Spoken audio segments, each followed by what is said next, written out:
అందరికీ నమస్కారం. ఇప్పుడు మనం వినబోయే కథ అందాల రాశి మనసు. రచన రంగనాయకమ్మ గారు. మరి కథలోకి వెళ్దామా? "మ్మ్, అయితే ఇంతకీ నువ్వు చెప్పేదేమిటి?"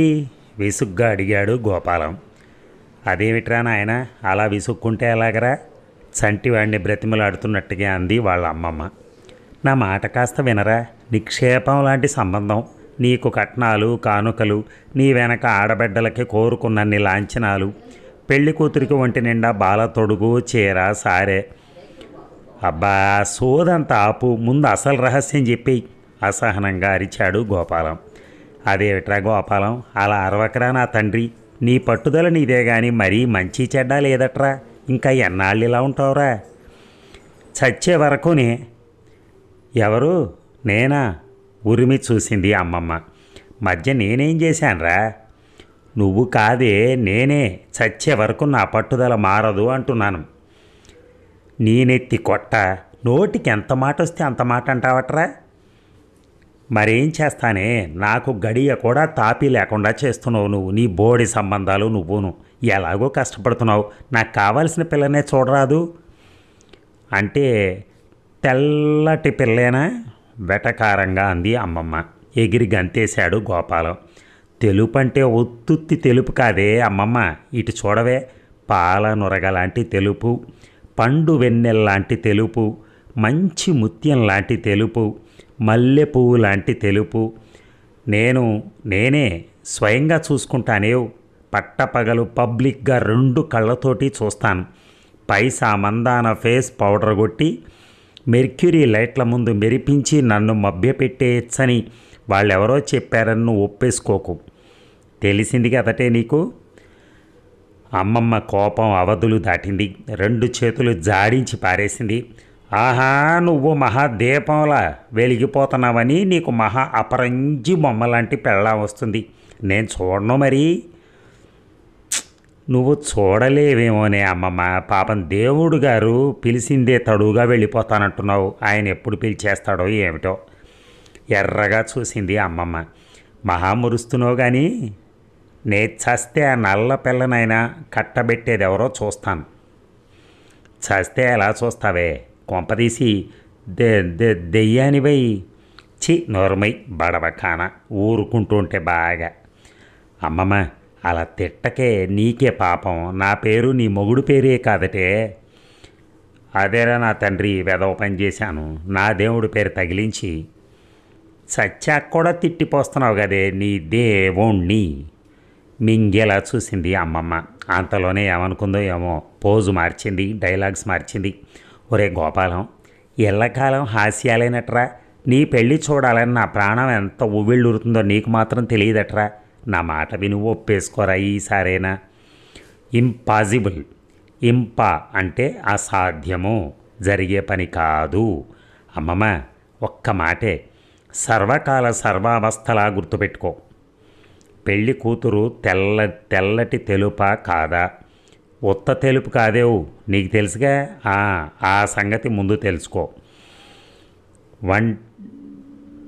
ఒకవేళ పండే అయితే సెటిల్ చేసేయి. జోరుగా పనులన్నీ చేయించేయి.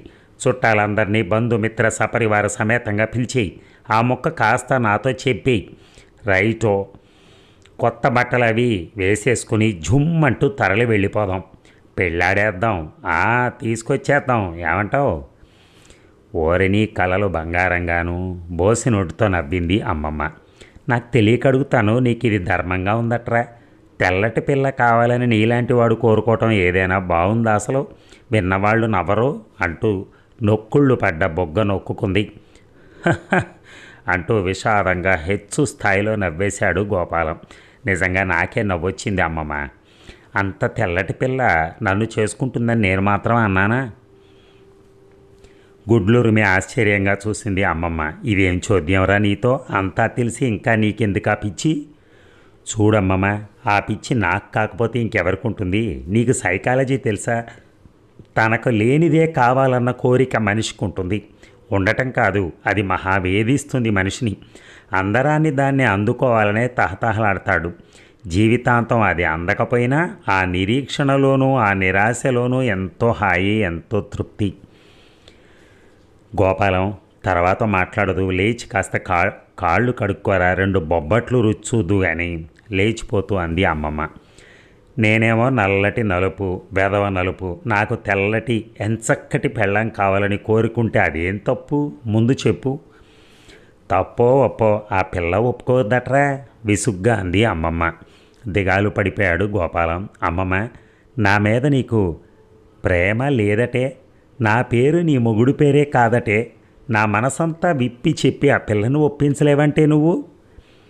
ఏం పిల్లరాది చించుకున్నట్టే అరిచింది అమ్మమ్మ. బిక్కు మొహంతో దిక్కులు వేశాడు గోపాలం. దిక్కులు చూశాడు.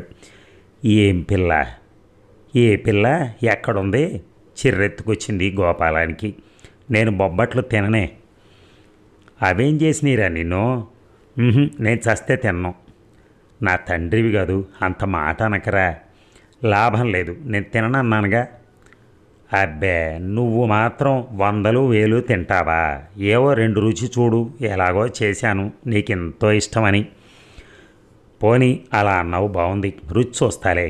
గోపాలం కాళ్ళు కడుక్కుందుకు దొడ్లోకి బయలుదేరాడు. అమ్మమ్మ సణుక్కుంటోంది వెనక. పిచ్చి సన్నాసి, పిచ్చి సన్నాసి అంటగాను. అమ్మమ్మ, అమ్మమ్మవు వేగిరం వెర్రి కేకలెట్టాడు గోపాలం. ఏమిటిరా, ఏమైంది? అమ్మమ్మ కంగారు. అబ్బా రావే, పరిగెత్తుకురావే. వచ్చావు, అటు చూడవే, అటు చూడు. ఇటు ఏమిటుంది అక్కడ? అటు అదిగో రాజుగారి డాబా మేరకి. చూసావు? కనిపించిందా? చూసావా లేదా? చూసా. కనిపించిందా? ఎదురెండరా ఆంటంలా, సంధించిన బాణంలా లోపలికి పరిగెత్తి గోడకు తగిలిన బంతిలా బయటకొచ్చి పడ్డాడు గోపాలం కళ్ళజోడుతో. అమ్మమ్మ కళ్ళకు అడ్డం పెట్టుకుంటుందన్న చేతిని తోసేసి అద్దాలు తగిలించాడు. ఈసారి చూడు, సరిగ్గా చూడు. చూస్తున్నావు కదా?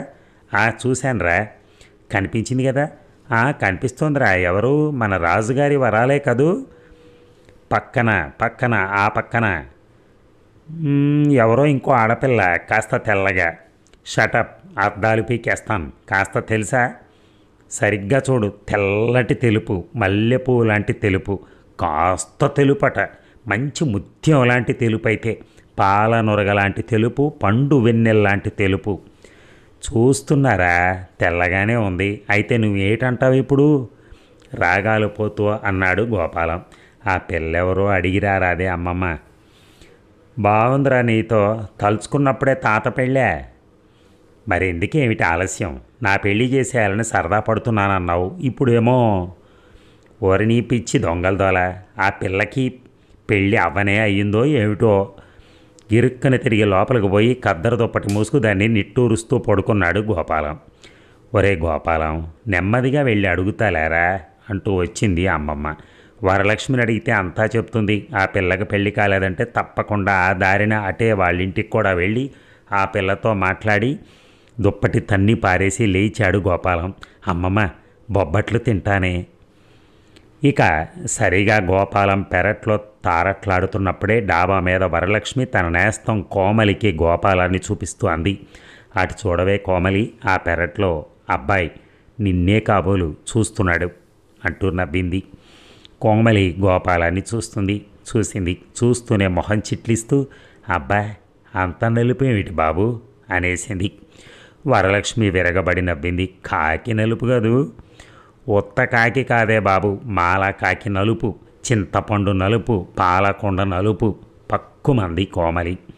అదిగో మళ్ళా చూడు, కళ్ళజోడు పెట్టి వాళ్ళ అమ్మమ్మకు కూడా చూపిస్తున్నాడు నిన్ను. ఎందుకేమిటి?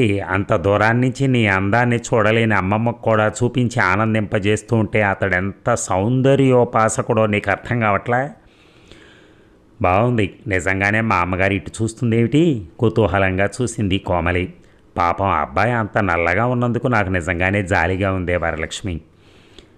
అసలు సంగతి వింటే జాలి గీలి పరుగు తీస్తాయి. అతగాడికి తెల్లటి పెళ్ళాం కావాలట. కెవ్వుమంది కోమలి. ఏమిటి, ఆ గోపాలకృష్ణుడికే తెల్లటి పెళ్ళామా? పేరు కూడా అదేలే, గోపాలం అంటుంది వాళ్ళ అమ్మమ్మ. తెల్లటి పిల్ల కోసం ఆవిడ కూడా వెతుకుతోంది. గోపాలానికి ఎందుకు అలాంటి గొంతెమ్మ కోరిక పట్టుకుంది? విస్మయంగా అడిగింది కోమలి. అందాన్ని అనుభవించాలనే కోరిక అతనికి ఉండనే కూడదంటావా? ఈ మొక్క అతన్నే అడిగితే ఓ లెక్చర్ దంచుతాడు సైకాలజీ మీద. లెక్చర్లకేమిలే, అతని తాహతకి అది చాలా అసంభవం. అది అతనికి అర్థం కావట్లేదుగా. ఈ మధ్య ఓ గమ్మత్తు జరిగిందిలే, నీకు చెప్పనే లేదు నేను. ఆ గోపాలకృష్ణుడికి కన్యాదానం చేసి తరించాలని మా అమ్మకి నాన్నకి సరదా వేసింది. ఏమిటి నిన్న అతనిక ఒప్పుకున్నావా నువ్వు? చెప్పింది విను మరి. నా చెవుల పడేసరికి అంతా అయిపోయింది. అంటే ముహూర్తం పెట్టేశారా?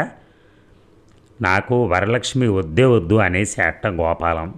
పక్కుమంది వరలక్ష్మి. విస్తుపోయింది కోమలి. నిజంగా నిన్ను వద్దన్నాడా? నువ్వు తెలిపేగా. చెప్పానుగా అతనికి తెల్లటి పెళ్ళాం కావాలని. థ్యాంక్ గాడ్ అనుకుని నేను మరీ అంత మల్లెపూలు అలినందుకు మురిసిపోయి హాయిగా నిశ్చింతగా జీవిస్తున్నాను. చిత్రంగా చూసింది కోమలి. నీలాల వంటి కళ్ళు విప్పార్చుకుంటూ. నువ్వు చెప్పేది హాస్యం కాదని నాకు ఇప్పుడిప్పుడే నమ్మకం కుదురుతోంది. అబ్బాయి గారు ఏం చదువు వెలగబెట్టాడేమిటి? ఎంఏ. చాలా తెలివైనవాడు సుమి, అందుకు సందేహం లేదు. అబ్బా, ఎంఏనా? మరీ అంత ఇంగితం లేదే. బాగుందే కోమలి. పాపం అతని కోరిక అతంది. వాళ్ళ అమ్మమ్మ మా ఇంటికి వస్తూ ఉంటుందిలే, మనవడి గురించి చెప్తూ బొటబొట ఏడ్చేస్తూ ఉంటుంది. మంచి ముత్యం అంత తెలుపు, మల్లెపూ అంత తెలుపు ఎవరుంటారమ్మా? ఉంటే మాత్రం వీడిని పెళ్ళాటానికి ఒప్పుకోవద్దు అంటుంది. నేను నవ్వు ఆపుకోలేక ఆవిడ దగ్గర నుంచి పరిగెత్తిపోతాను. జాలిగా చూసింది కోమలి. నిజంగా నాకు జాలేస్తుంది. అయితే మరి పెళ్ళాడరాదు చివరిక? మరి ఎందుకు ఆ జాలి? పాపం అతనికి తెల్లటి పెళ్ళాం దొరికితే బాగుండు. తెల్లటి పెళ్ళాం. అమ్మో, ఇంకేమైనా ఉందా? నిద్రాహారాలు విసర్జించి రాత్రింబవళ్ళు దాని ఒళ్ళంతా తడుపుతూ కూర్చుంటాడు. పకాల మంది వరాలు. జల్లుమంది కోమలి హృదయం. శరీరంలో అణువణువు చంద్రకిరణాలు చొచ్చుకున్నట్టుగా చిత్రమైన సంచలనంతో పులకరించింది. నిజంగా అలాంటి పెళ్ళాం దొరకాలే కానీ దాన్ని జీవితాంతం పువ్వులో పెట్టి పూజించుకుంటాడు. ఇంకెంత అపురూపంగా చూసుకుంటాడో మరి. వరలక్ష్మి మాటలు వింటూనే కోమలి చిరునవ్వుతో గోపాలం కేసి చూసింది. అదేమిటి అంత మందహాసం? నీ నవ్వు చూస్తే అతగాడు లేనిపోని ఆశలు పెట్టుకోగలడు. మూర్చపోతాడంటావా? అది కాదు, ముందు మతి పోగొట్టుకుంటాడు. తర్వాత తన హృదయం తనకిచ్చేయమని కంప్లైంట్ చేస్తూ ప్రేమలేఖ రాస్తాడు. ఆ తర్వాత ఎలాగూ జవాబు ఇవ్వవుగా తిన్నగా ఇంటికే వస్తాడు. ఆహా, అంత సాహసవంతుడా? అతనికి ఆ సాహసం లేదంటే మాత్రం ఒప్పుకోను. నిత్యం జోరీగలాగా సణిగే అమ్మమ్మని, వంతుల వారి హెచ్చరికలు చేసే అప్పగారులని, చివాట్లు పెట్టి నిరాశతో పోయే బంధుబలగాన్ని, హాస్యాలు చేసే స్నేహ బృందాన్ని, అపహాస్యాలు పట్టించే ఆడపిల్లల్ని, అంతమందిని ఎదిరిస్తూ అన్ని సమస్యలకు తట్టుకుంటూ ఒక్క లక్ష్యాన్ని మాత్రమే దృష్టిలో పెట్టుకుని నవ్వుతూ నవ్వుతూ నిరీక్షిస్తున్నాడంటే అతడెంత సాహసవంతుడో ఆలోచించు. గట్టివాడే. కోమలి చూస్తూ ఉండగానే గోపాలం పెరట్లోంచి ఇంట్లోకి పరిగెత్తాడు.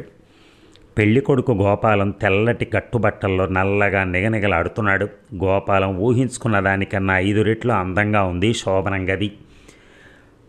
అడుగు పెట్టగానే అగరొత్తులు, సెంట్లు, పూలరాసులు, హారతి కర్పూరాలు వగైరాలన్నీ గుబాళింపులతో స్వాగతం పలికాయి.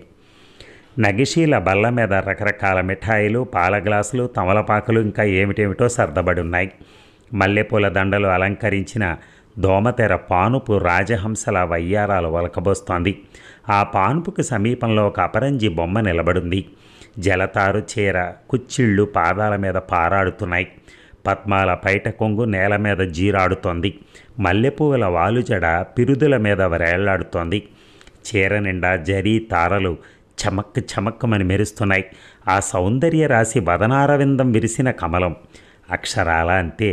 దీక్షగా నేలచూపులు చూస్తున్న ఆ బొమ్మ ఒక్కసారిగా వారగా క్రియగంట చూసింది. ధరించిపోయాడు గోపాలం. చిరునవ్వుతో సమాధానం విసిరాడు. ఆ అందగత్తె వయ్యారంగా సిగ్గుపడింది. ధీరోదాత్తుడై దగ్గరికి నడిచాడు గోపాలం. కోమలి. సంభ్రమంగా చూసింది కోమలి. నీలాగే నీ పేరు కూడా ఎంతో బాగుంది కోమలి. గోపాలం మాటల్లోని మృదుత్వం, గోపాలం కంఠంలోని తన్మయత్వం కోమలిని అపారమైన సిగ్గులో ముంచివేశాయి. గోపాలం కోమలి ఎదుట చాలా దగ్గరగా నిలబడి తదేకంగా చూడసాగాడు. ఆ మౌనవ్రతాన్ని, ఆ వేడి చూపుల్ని తట్టుకోలేకపోయింది కోమలి. ఒక్కడుగు వెనక్కి వేసింది కోమలి. చటుక్కున చేయి పట్టుకున్న గోపాలం షాక్ కొట్టినట్టుగా వదిలేశాడు. నిన్ను ముట్టుకోవటం అంటే నాకు భయమేస్తోంది, భయం భయంగా అన్నాడు. ఏ? విస్మయంతో కోమలి కళ్ళు తళతళలాడాయి. నా నలుపు నీకంటుకుంటే? ఏమో, నువ్వు కూడా నల్లగా అయిపోతే? కళ్ళతోనే నవ్వింది కోమలి. ఆ మగవాడి అమాయకత్వం చూస్తుంటే ఆ ఆడదానికి చాలా ధైర్యం వచ్చింది. వేలిన మెరుస్తున్న ఉంగరం కేసు చూసుకుంటూ అంది, మీ నలుపు అంటేది కాదు, నా తెలుపు మాసేది కాదు, ఎందుకంత భయపడతారు? నేను అలాగే అనుకున్నాను, నిజమే కదూ? నెమ్మదిగా తన చూపుడు వేలుని కోమలి బొగ్గ మీద అంటించి చూశాడు. కిలుక్కున నవ్వి నోటికి చేయడ్డం పెట్టుకుంటున్న కోమలిని హఠాత్తుగా మీదకి లాక్కుని బలంగా కౌగిలించుకున్నాడు గోపాలం. గాఢంగా ముద్దులు పెట్టుకుంటూ ఉక్కిరి బిక్కిరి చేసేశాడు. కోమలికి స్పృహ తప్పినంత పనై గోపాలం చేతుల్లోకి వాలిపోయింది. కంగారు పడిపోయాడు గోపాలం. కోమలిని ఎత్తి తీసుకెళ్లి మెత్తటి పరుపు మీద పడుకోబెట్టి నుదుటి మీద కాస్త సవరిస్తూ, జుత్తు సవరిస్తూ, మృదువుగా చెక్కిళ్ళు నిమురుతూ కూర్చున్నాడు. కొంతసేపటికి కోమలి నెమ్మదిగా లేచి దిండుకు ఆనుకుని కూర్చుంది. కోమలి, ఎందుకలా అయిపోయావు? హాయిగా నవ్వింది కోమలి. ఏమైపోయాను? ఏమీ కాలేదు.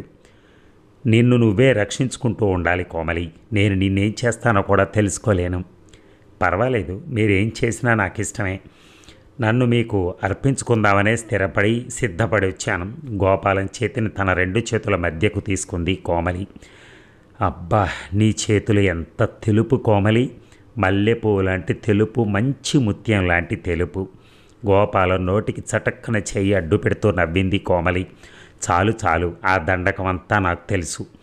చూడు కోమలి, నేనెంత నలుపో ఒక్కొక్కసారి నాకెంత ఏడుపు వస్తుందనుకుంటున్నావు? శరీరం మీద పై పొర గీసేసుకుంటే కొంచెం తెల్లగా ఉంటానేమో అనుకుంటాను. ఇంకెప్పుడు అలా అనకండి, నేను ఊరుకోను. సాక్షాత్తు భగవంతుడే వచ్చి మిమ్మల్ని తెల్లగా చేస్తానన్నా నేను ఒప్పుకోను. అదే, నీకు నలుపు అంటే ఇష్టమా? అందుకేగా మీకు తెలుపు అంటే ఇంత ఇష్టం. కోమలి, నిన్న అసలు సంగతి అడగ మర్చిపోయాను. నువ్వు మన పెళ్ళికి ఒప్పుకున్నావని విన్నప్పుడు మూర్చపోయాననుకో. ఎందుకు ఒప్పుకున్నావో అర్థం కాలేదు. నిన్ను మొట్టమొదట అదే అడగాలనుకున్నాను. గోపాలం కోమలి కళ్ళల్లోకి దీనంగా చూశాడు. కోమలి, నువ్వు సౌందర్య రాశివి, నీకు నేను తగను. నన్ను నువ్వు ఎందుకు అంగీకరించావో నిజం చెప్పవా?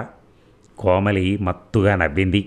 గోపాలం తలను తన ఒడిలో ఉంచుకుని జుత్తులోకి వేళ్లు దూర్చి అతని మొహంలోకి అరమోడుపు కన్నులతో చూస్తూ అంది, అది మీరు తెలుసుకోలేని రహస్యం అయితే తప్పకుండా చెప్తాను. అందమైన స్త్రీ జీవితాంతం తనను ఆరాధించే పురుషుణ్ణే కోరుకుంటుంది. దాంపత్య జీవితంలో తన అందానికి ఒక ప్రత్యేకత నిలుపుకుంటుంది. ఇలా బ్రతుకంతా మీ పొగడ్తలు వింటూ నా అందాన్ని అర్పించుకుంటూ మీ చేత ఆరాధించబడుతూ గడపటం కన్నా మహాభాగ్యం నాకింకేముంటుంది? ఆవేశపూరితమైన మీ కౌగిట్లో నలిగి శాశ్వతంగా కన్నుమూసిన నాకు సంతోషమే. కోమలి అంటూ కోపంగా చూశాడు గోపాలం. అందంగా నవ్వేసింది కోమలి. అదండి, థ్యాంక్ యూ వెరీ మచ్.